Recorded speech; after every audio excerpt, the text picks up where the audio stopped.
The Galactic Council mocked Earth, then one human pressed a button.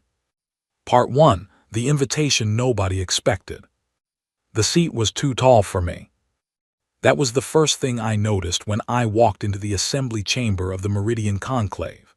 Every seat at the curved council table had been designed for a species that was either taller, wider, or structured so differently from a human being that the furniture looked less like furniture and more like a warning. I pulled myself up onto the chair, adjusted my earpiece, and tried to look like I belonged there. I almost certainly did not. My name is Yara Ussa. I was 39 years old, born in Accra, raised partly in London, and I had spent the last 15 years of my career studying alien communication patterns from a research station on the moon. I had a doctorate in xenolinguistics and a secondary degree in diplomatic protocol that I had earned through a distance program while working night shifts. I had never been to space before this assignment. The journey from Earth to the Meridian Conclave had taken 11 days aboard a repurposed cargo hauler called the Old Gut, and I had spent most of it reading briefing documents and trying not to think about the size of the universe pressing against the windows. Earth had been granted observer status in the Galactic Council 4 months earlier. It was the lowest possible rank. It meant we could watch. It meant we could listen. It meant we could not vote, could not speak on the floor without explicit permission, and could not participate in any closed session. The letter of invitation, translated into 17 Earth languages by the Council's automated relay system, had described observer status as an opportunity for developing civilizations to learn from more established galactic communities. That was one way to put it. I had been appointed as Earth's first delegate by the Secretary-General herself, in a meeting that lasted 20 minutes and involved very little ceremony. She had shaken my hand, given me a black briefing packet with a classification level I had never seen before, and told me one thing before I left: listen more than you speak. I had nodded and taken the packet, and I had not opened it, because I could read a situation. And the situation was that whatever was inside that packet was not something I was supposed to need. The Meridian Conclave was a ring station, enormous and slowly rotating to generate gravity, positioned at a gravitationally neutral point between 3 star systems. It housed permanent delegations from 44 species. The architecture shifted every few hundred meters to accommodate the biological needs of whoever lived in that section. My quarters were in Section 14, a human-standard environment with breathable air and something that was approximately a bed. The hallway outside smelled faintly of something sweet that I could never identify. I had arrived during the opening assembly of the Council's 462nd session. I had been directed to the Observer Gallery, a raised section at the back of the main chamber, separated from the primary floor by a low, transparent barrier. There were 2 other observer delegations present that session, a group of 4 gray-scaled beings from a world called Tush, whose name I could not pronounce, and a single small creature from somewhere near the outer rim that seemed to communicate entirely through color changes in its skin. We sat in the back together, none of us speaking, watching 44 civilizations begin the formal business of running a galaxy. The Volhari were the first species I noticed, because they were impossible not to notice. Tall and crystalline, their bodies catching and bending the light in ways that made them look like they were slightly on fire at all times. They had been a spacefaring civilization for over 6,000 years. Their senior representative was a being named Rux Vol, ancient even by Volhari standards, who moved with the careful slowness of something that had learned long ago there was no reason to rush. The Cuth were smaller and faster, insected in structure with compound eyes that processed visual information across a broader spectrum than human eyes could. They spoke quickly in a clicking, layered language that my earpiece translated with a half-second delay. I caught one of their junior diplomats glancing at me during the preliminary address and saying something to the delegate beside him. My earpiece translated it as, "The human appears to be precognitive. Interesting choice of representative."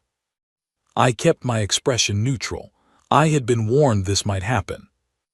The Daran were harder to categorize. A species of distributed gas entities, they moved through the chamber in soft drifting clouds, collecting in their designated area like weather systems with opinions. Their formal address came through a speaker embedded in the council table, since they did not have mouths in any conventional sense. They were the ones who asked, during the brief observer introductions, whether Earth had yet achieved basic stellar manipulation. I said no, we had not.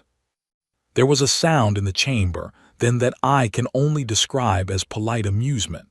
Not laughter exactly, more like the collective exhale of 44 civilizations who had just confirmed something they already suspected.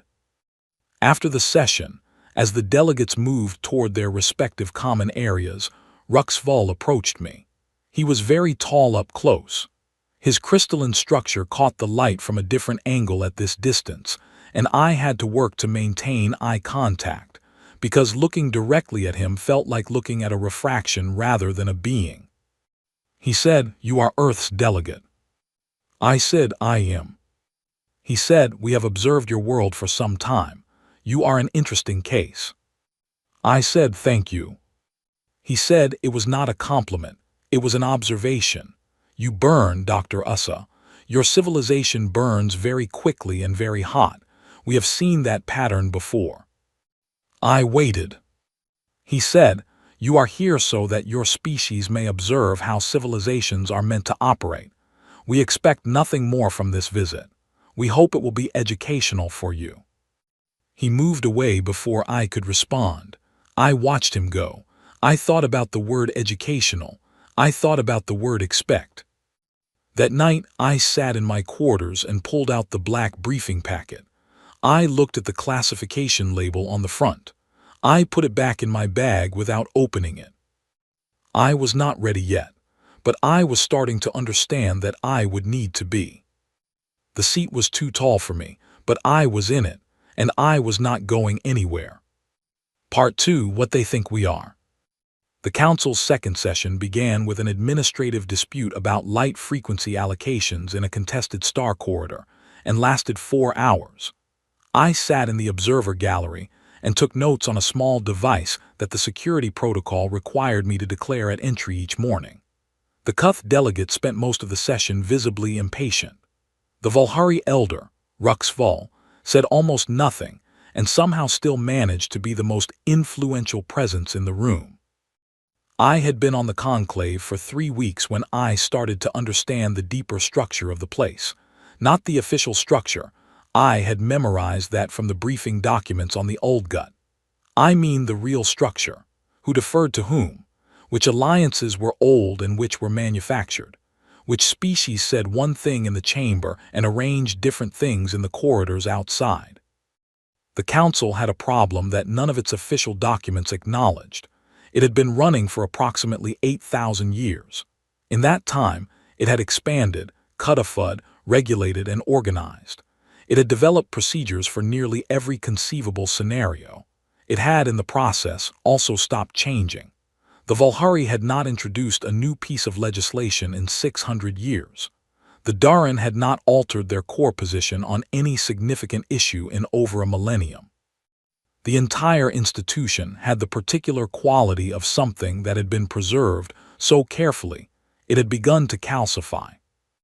I was not supposed to notice this. I was a precognitive species from a world that had only had spusflut for 180 years. But I had spent 15 years studying how beings communicate, and the first thing you learn in Zunalunguistics is that what is not said is often more important than what is. What was not being said, in the corridors and common areas and during the quiet recesses between sessions, was that the council was afraid. Not of me specifically, not of Earth, not yet. They were afraid of the pattern we represented, a civilization that had developed from ground-level technology to interstellar travel in less than 2 centuries, that had survived disease, resource exhaustion, internal conflict, and the near collapse of its own climate, and had emerged from each crisis not just intact but accelerated. We were not in the Council's framework, a normal trajectory. SS Scitica found me on the 14th day, during a recess in the 3rd session. She was Keth, young for her species, only 40 years old, which among the Keth put her somewhere between a junior diplomat and a graduate student. Her compound eyes were a shade of amber that shifted toward green in certain light, and she moved with the fast, precise energy that I had come to associate with her species. She sat down beside me in the observer gallery with the casual confidence of someone who had decided that social conventions were optional. She said, "You are the human." I said, "I am one of them, yes." She said, "How long have you had faster-than-light travel?" I said, "Commercially available, about 60 years. The first successful test was roughly 80 years ago." She went very still. Among the Keth, stillness was significant. It meant they were processing something they had not anticipated. She said, "And you are already here." I said, "That appears to be the case." She looked at me for a moment with her shifting amber-green eyes and said, "Most species take between 300 and 500 years between first successful interstellar transit and Council contact. Some take longer." I said, "We had some motivation to move faster." She said, "What motivation?" I said, "We almost did not survive. Several times. When you almost do not survive enough times, you develop a certain sense of urgency." She was quiet for a moment. Then she said, "I would like to understand that better." I said, "I would like that too." That was the beginning of the only genuine friendship I made on the conclave. SS Scitica was curious in a way that most of the other delegates were not. She was not curious because she was trying to assess a risk or file a report. She was curious because she genuinely wanted to understand things she did not already know. That quality was rarer than I had expected, even among beings who had been traveling the stars for generations. It was SS Scitica who told me, 11 days after we first spoke, about the closed session. I had been excluded from it, as observer delegates routinely were. The official record described it as an administrative efficiency review.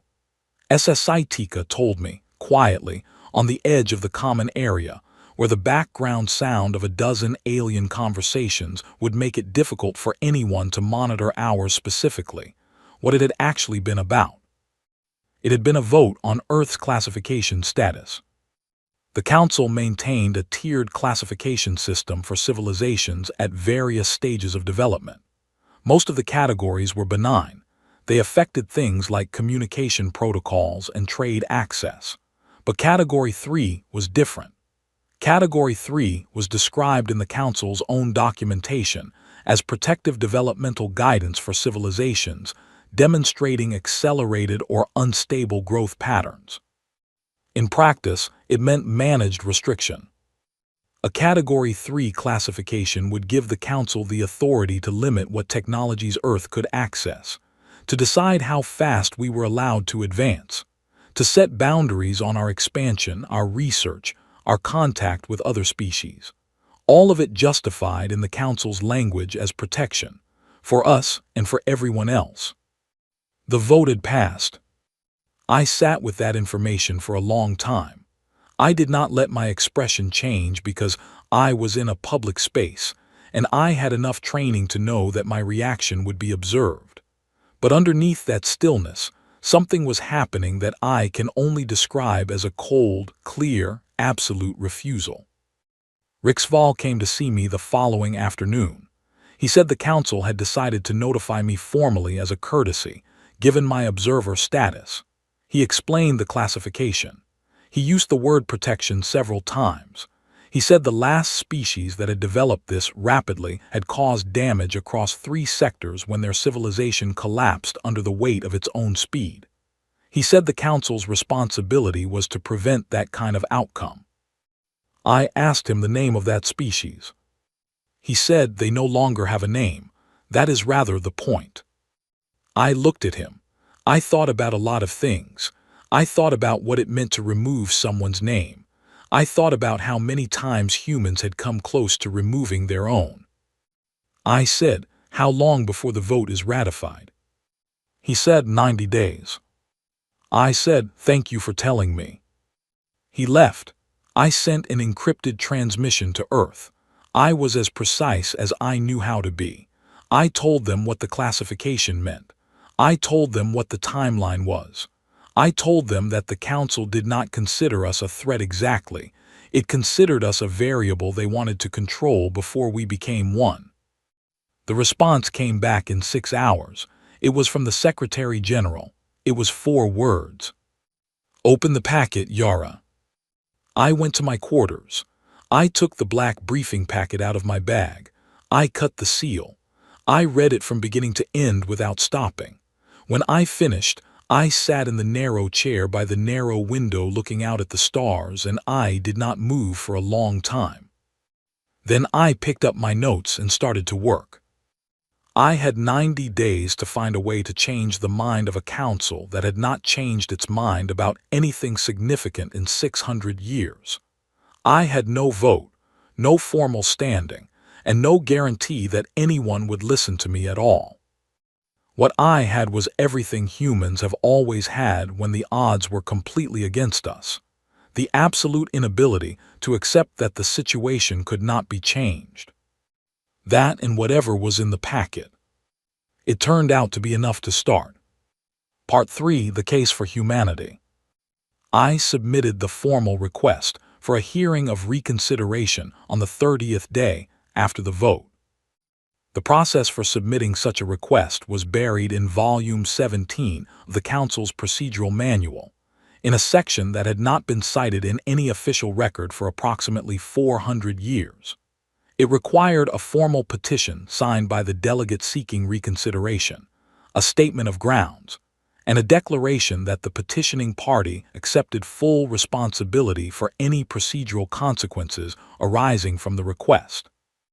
I signed all 3 documents in my own handwriting because the Council's protocol office had told me that species without standard digital signature infrastructure could use physical inscription. I used a pen I had brought from Earth, a simple black ballpoint. I thought my grandmother would have found that funny. The petition caused a reaction I had not fully anticipated.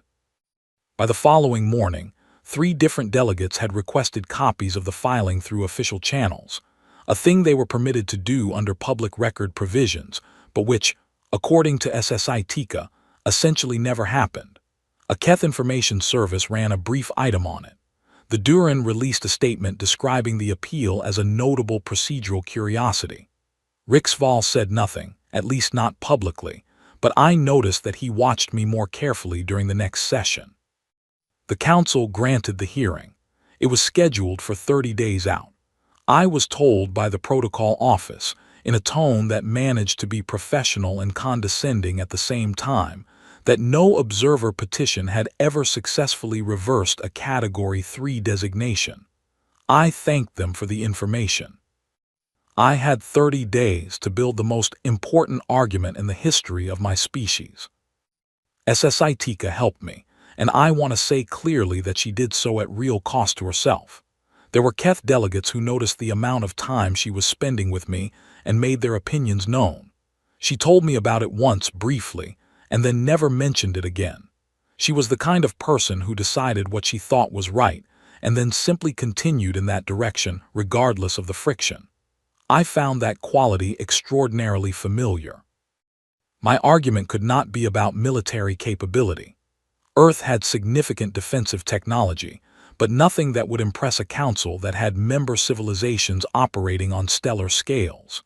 It could not be about economic output, or cultural achievement, or any of the standard metrics the Council used to evaluate civilizational stability, because on every one of those metrics we would look exactly as young and incomplete as we were.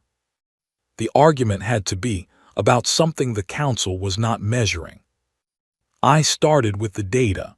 Every civilization in the Council's historical records that had achieved spaceflight, made first contact, and survived long enough to join. I looked at their developmental curves. I mapped their response times to crisis events, plagues, resource failures, environmental collapse, internal conflicts. Contact with hostile species. I looked at how long they took to adapt, to change course, to rebuild after damage. And then I looked at Earth. The comparison was not flattering in the conventional sense. Our history was not clean. It was not organized. It was full of catastrophic decisions and avoidable disasters and conflicts that should never have happened. We had come close to destroying ourselves in ways both dramatic and quiet, through sudden crises and through slow accumulated failures alike. But we had never stopped adapting. Every single crisis in our recorded history had produced a response, not always the right response, not always a fast enough response, but a response. We changed laws, changed systems, changed how we produced energy and how we grew food and how we organized our cities and how we talked to each other. We did not have a period of stability the way the Velhari did. We had never been stable. What we had instead was a continuous, sometimes agonizing process of becoming something different from what we had been the year before. I mapped the response curves of the species the Council had classified as stable. I put them next to ours. The stable species had slower adaptation rates, not because they were less intelligent, because they had reached a point where the pressure to change had decreased. They had solved enough problems, controlled enough variables, that the urgency which drives genuine transformation had faded. The Velhari had not had a species-level crisis in 3,000 years.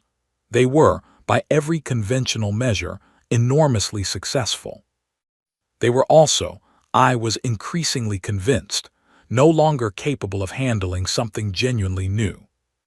The species the Council had lost, the ones that had collapsed, the ones that no longer had names, they shared a trait that was not immediately obvious in the data. They had all been stable, very stable for a long time. And when the thing finally came that their stability could not handle, they had not been able to change fast enough to survive it. We were not stable. We had never been stable.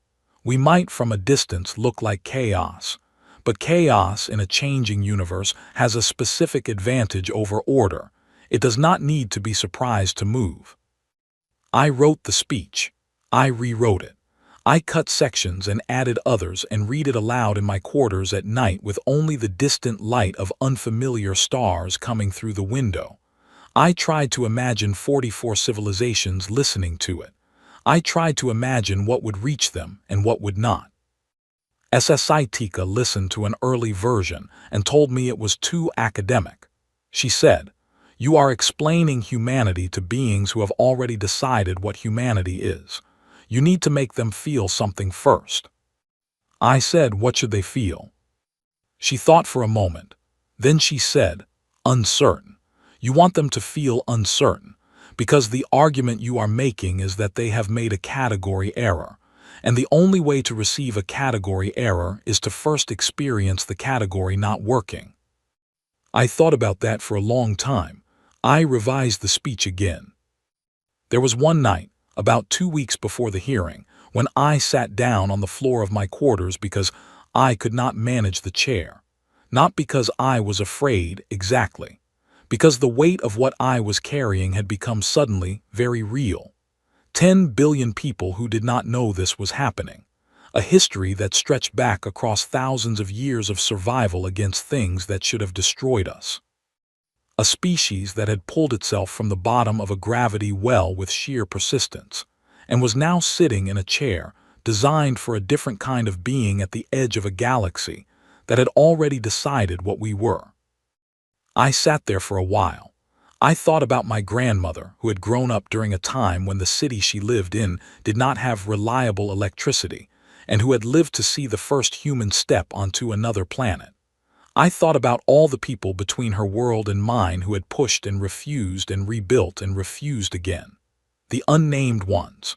The ones whose names never made it into any official record. The ones who kept going anyway. I stood up. I went back to the desk. The speech was not perfect.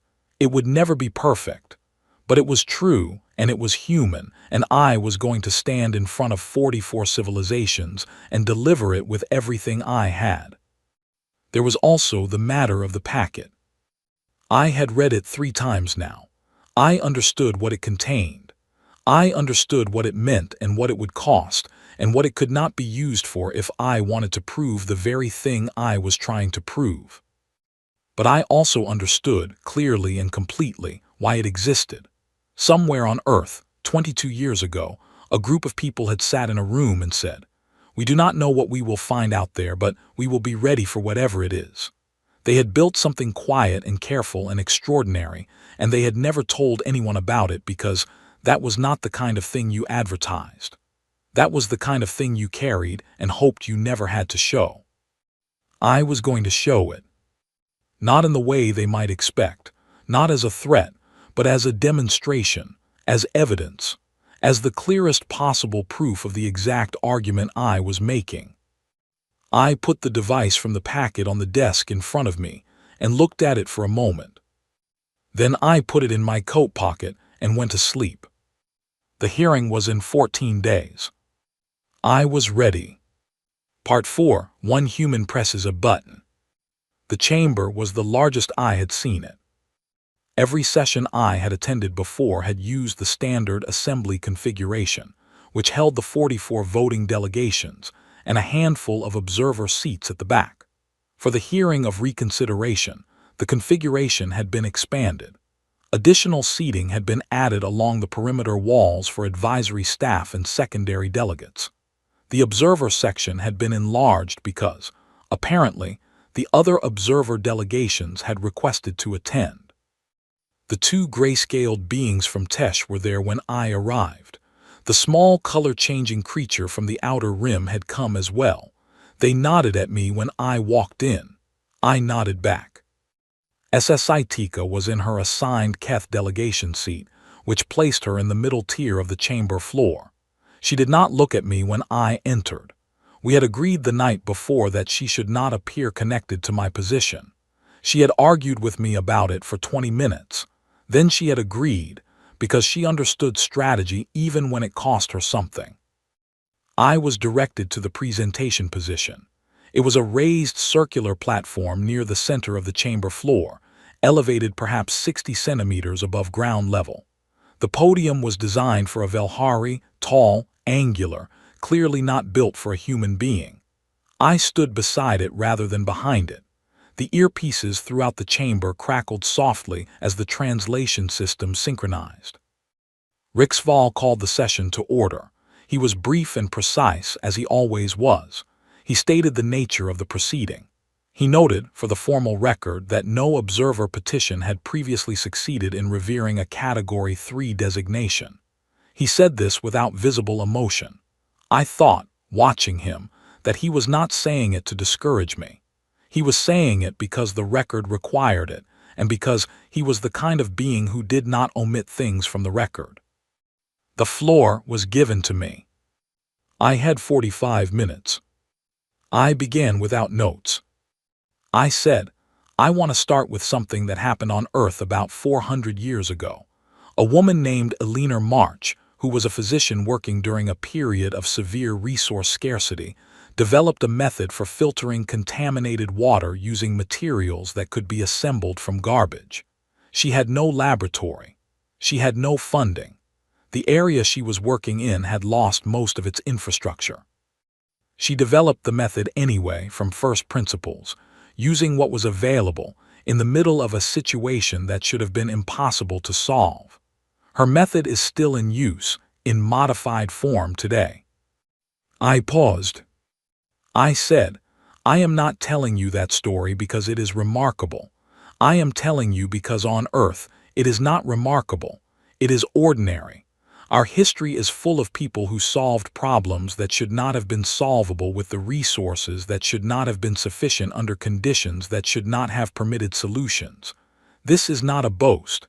It is a data point. And I would like to spend the next 40 minutes showing you what that data point means when you map it against the full civilizational record of this council. I spoke about adaptive velocity. I defined it precisely and then I demonstrated it with numbers. I pulled the developmental curves of every council member species from their official historical filings, and I showed them on the chamber's display system, which I had been permitted to use as part of the hearing protocol. I showed the response to crisis timelines. I showed the adaptation rates. I showed the correlation, quiet and clear and undeniable, between long periods of stability and decreasing capacity to respond to genuinely novel threats. I showed them the collapse records, the species that were no longer here. I did not use names, because most of them no longer had names. I used the Council's own codes. I showed that in every case, the collapse had been preceded by a long period of exactly the kind of stability that the Council valued and protected and now wanted to impose on Earth. I said, I am not arguing that stability is bad. I am arguing that you are measuring the wrong thing. You are measuring our rate of change and calling it instability. What I am showing you is that our rate of change is precisely the trait that allowed us to survive events that should have ended us. And I am asking you to consider whether a galaxy that has lost as many civilizations as this one has might benefit from at least one member that still knows how to change. I talked about a leaner march again. I talked about a man named Oliver Gray who had rebuilt an entire agricultural system from theoretical principles after a climate event destroyed the existing one. I talked about a teenager named Cora Bell who had identified the mathematical error in the early faster-than-light models that had been causing failures, simply because she had not been taught that the error was not supposed to exist.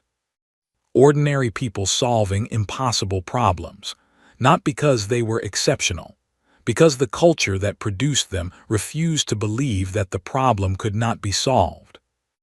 I said, you have been watching us for a long time. I understand why we look dangerous from a distance. We move fast. We change quickly. We do not always move in directions that appear organized or planned. But I would ask you to consider the possibility that what looks like instability from 6,000 years of altitude looks very different from the inside. From the inside, it looks like survival. It looks like the only way we know how to live. I was at 38 minutes. The chamber was very quiet, not the silence of disengagement, the silence of attention. And then Rixval spoke. He did not wait for me to finish. That was within his procedural authority as session chair, and the fact that he used it told me something about the state of the room. He said, the argument presented is emotionally compelling. However, the analytical question before this council is not whether humanity is capable. The question is whether the risk profile associated with unchecked development at this velocity justifies protective intervention. And on that question, Dr. Osai, your own history is the evidence against you. A species that has come as close to self-destruction as yours is precisely the kind of variable this council is designed to manage. Silence. I looked at him. I took a breath. I said, you are right. I let that sit for a moment. I said, you are right that our history contains serious failures. I am not standing here to tell you we are perfect. I am standing here to tell you that what you call risk, we call honesty. We know what we are. We know how close we have come. We do not hide that history or sanitize it or pretend the failures did not happen. We carry them and we move forward anyway, and we change because of them. And I want to show you one more thing before I ask for your vote. I reached into my coat pocket. I took out the device. It was small, matte black, slightly larger than a thumb drive with a single recessed button on its face. I set it on the presentation surface in front of me. The chamber changed. I felt it change the way you feel a room change when everyone in it suddenly becomes very alert.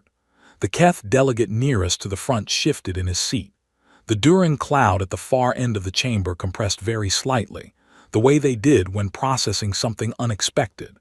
Rixval's crystalline structure caught the light differently for just a moment, what I had come to recognize as the Velhari equivalent of a sharp intake of breath.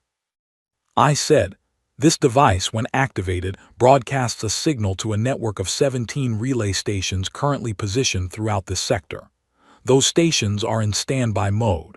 When I press this button, they wake up. They then transmit, simultaneously, a complete data package to the home systems of every council member species. Not their ships here, not their delegates in this room, their home systems. The package is encrypted, self-replicating, and distributed in a way that makes it impossible to delete or intercept after transmission. It contains a full record of this hearing. It contains the complete record of every closed session in which Earth was discussed.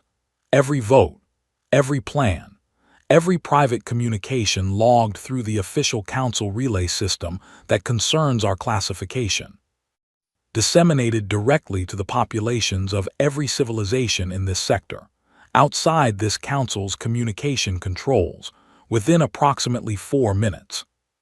Not one being in the chamber made a sound. I said, "I am not going to press it." I picked it up and put it back in my coat pocket. I said, "I am not going to press it because doing so would prove every fear you have about us. It would be coercive and destructive, and it would not accomplish anything except confirming that we cannot be trusted. And that is not what I came here to do." I said, "But I want you to understand what this device represents. It represents 22 years of work by people on Earth who did not know exactly what threat they were preparing for but who built a response anyway. Before we had observer status. Before we knew what this council was or how it operated or whether we would ever sit in this room. Those people sat in a building on a planet that had not yet reached the stars, and they said, 'We do not know what we will encounter, but we will not go unprepared.' They built options, not weapons, options." I said, "That is what I am showing you. That is the argument I have spent 40 minutes making, compressed into one object. We are not reckless. We are not unstable.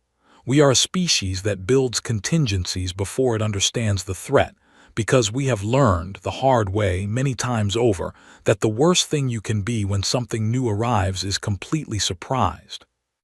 My voice was steady. I was surprised by that. I had not been certain it would be. I said, "I am asking you to vote again, not because I am threatening you, not because I have leverage, but because I have shown you something true, and I believe you are beings who, when shown something true, are capable of changing what you think. That capacity, the capacity to update based on new information, is what I am asking you to recognize in us, because it is the same thing. It is exactly the same thing." I stepped back from the presentation position. I put my hands in my pockets, and I looked at 44 civilizations, and I waited. Part 5. What comes after silence? The silence lasted 11 seconds. I counted them. Then Rixval called for a recess, and the chamber began the particular sound of 44 species processing something they had not expected to process today. And I walked back to the observer section and sat down and looked at my hands and noticed that they were completely steady, which surprised me, because inside I felt like something had broken loose from its anchoring and was floating somewhere slightly to the left of where it was supposed to be. SSI Tika did not look at me from her delegate seat, but she shifted her position in a way that pointed her toward my section, which among the Keth was a formal gesture of solidarity that she knew I would recognize, and no one who was watching us would necessarily catch. I felt something tighten in my chest. The recess lasted 3 hours. I went to the common area outside the chamber and ate a small meal from the provisions I carried and drank 2 cups of something hot that the dispensary produced when you requested coffee, and that was not quite coffee, but was close enough. I sat at a table by myself. A few delegates from smaller species passed through and looked at me with varying degrees of open curiosity. I nodded at the ones who made eye contact. Most of them looked away quickly. One of the gray-scaled beings from Tesh came over and stood near my table. We did not share a common language. The translation protocols for Tesh were still being developed, and my earpiece produced static when they spoke. But this one looked at me for a long moment and made a gesture I did not know the meaning of. Both hands placed flat against the front of its ribcage, held there for about 3 seconds, and then extended outward toward me. I did not know what it meant, but it felt like something. I placed my own hands against my chest and extended them back. The tesh being made a sound I could not translate and walked away. I sat with that for a while. I thought about the device in my pocket. I thought about the people who had built it. I did not know their names. They had worked in a classified program under a government agency that no longer existed in its original form, a project that had been started by one administrator and quietly maintained by 3 successive ones over 22 years, never discussed in any public forum, funded through budget lines with innocuous labels. They had been preparing for something they could not name. Preparing anyway. I thought about the kind of faith that required faith not in a specific outcome, but in the simple premise that preparation was always worth doing. I thought about my grandmother again. She had told me once, when I was about 12 years old, that the most important thing a person could learn was how to stay in a room when the room became uncomfortable, not to enjoy the discomfort, not to pretend it was not there, just to stay. She had a way of explaining things that made them sound obvious after the fact, as though the wisdom had always been available and was simply waiting for you to be ready to hear it. I had stayed in the room. The second half of the recess was announced over the station's communication system, and I walked back to the chamber. The full council went into closed deliberation at the end of the session, all 44 species. I was told it lasted 19 hours. I slept for a portion of that time, fitfully, in my quarters. I woke up several times thinking I had heard something, and each time the room was quiet and the stars outside the window were unchanged, and the device was still in my coat pocket, which I had left folded on the chair by the bed. I did not know how the vote would go. I had made the best argument I knew how to make. I had shown them the most honest version of what we were. I had given them both the data and the demonstration, and I had trusted them to look at both. That was all I could do. The rest was theirs. Riksval came to my quarters before the announcement. It was early in what the station system designated as morning, and I had been awake for an hour. I heard the door signal and answered it. He stood in the corridor, very tall, his crystalline body catching the corridor light at angles that made him look like a slowly shifting window. He did not ask to come in. We stood in the doorway. He said, "The relay network, when was it built?" I said, "The first stations were placed 22 years ago. The network was completed 12 years later. The most recent maintenance run was 4 years ago." He said, "You built it before you knew what you might need it for." I said, "Yes." He said, "Before you knew this council existed." I said, "We knew there was something out there.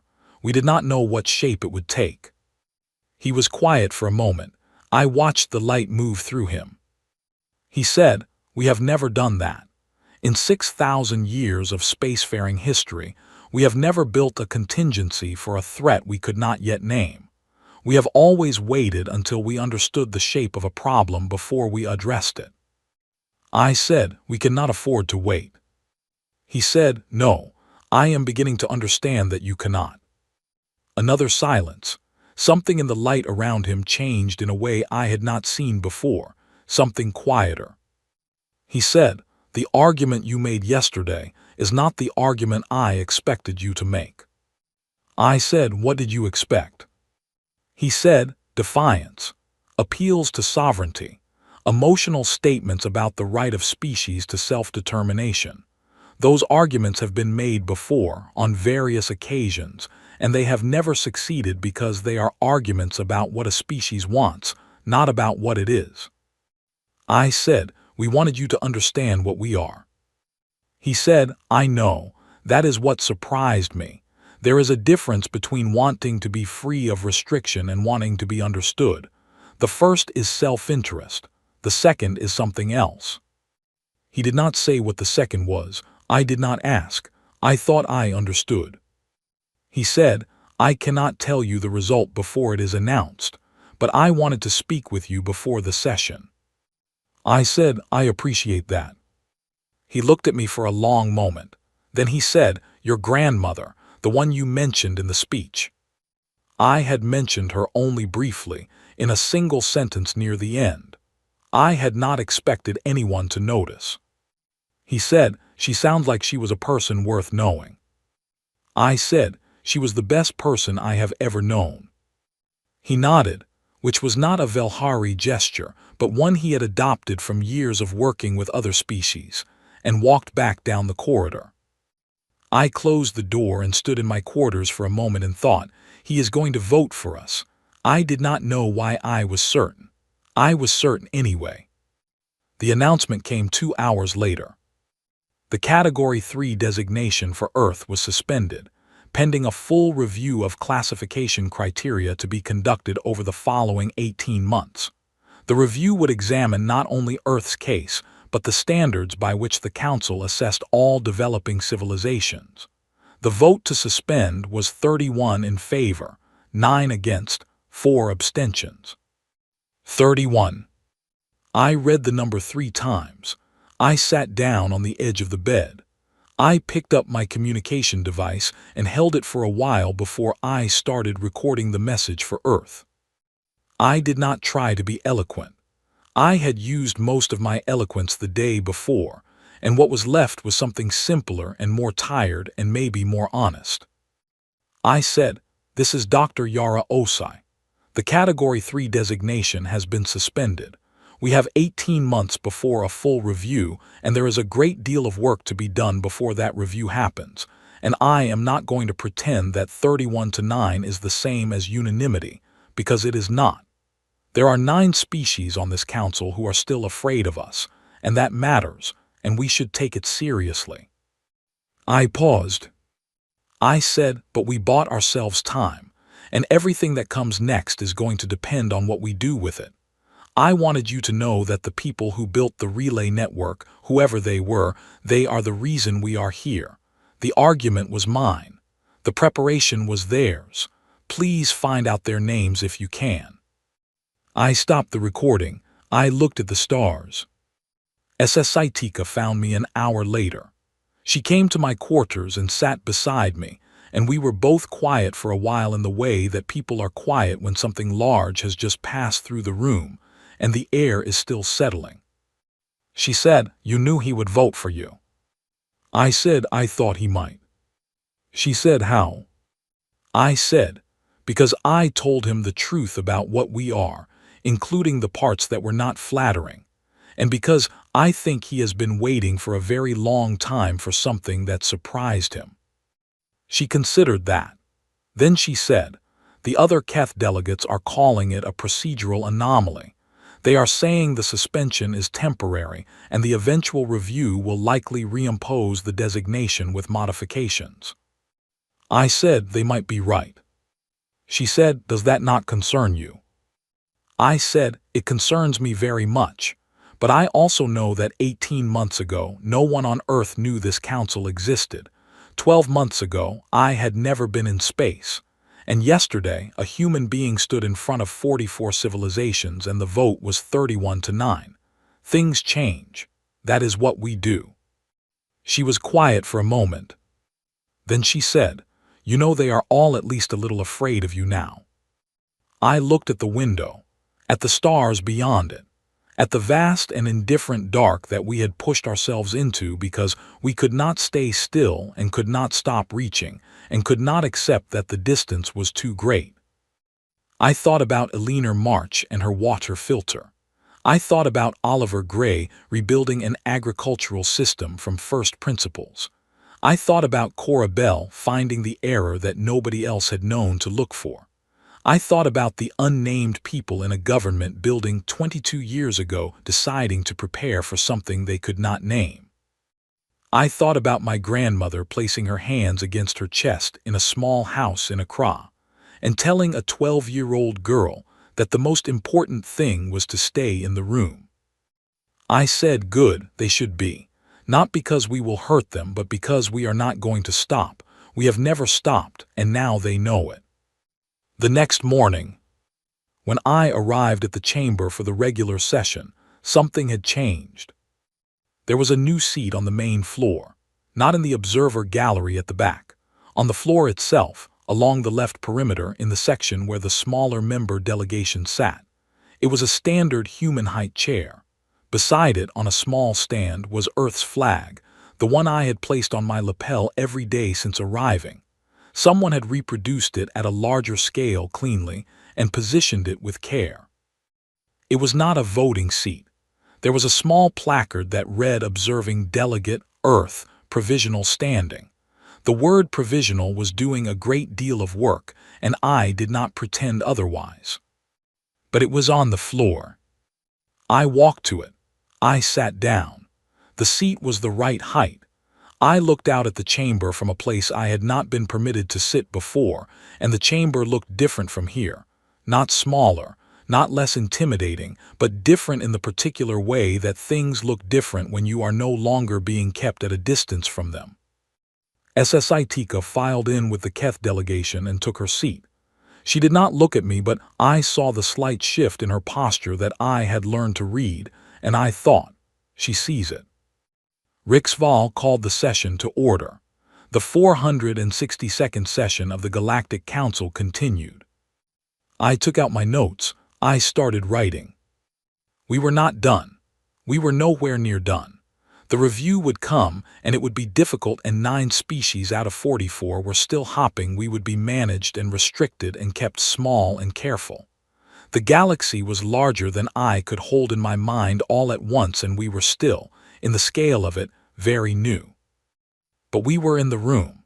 We were in the room, and we were not going anywhere, and every species in this chamber now knew, with absolute clarity, that if you gave humanity a problem without a solution and no resources and no time and told us it was impossible, what you would get back was not an apology.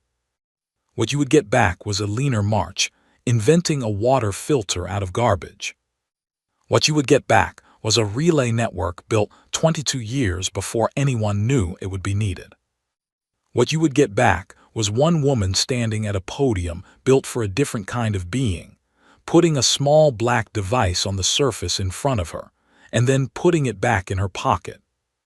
The universe had mocked us. It had decided from a distance what we were. We had simply continued being it anyway. And that, in the end, had been more than enough.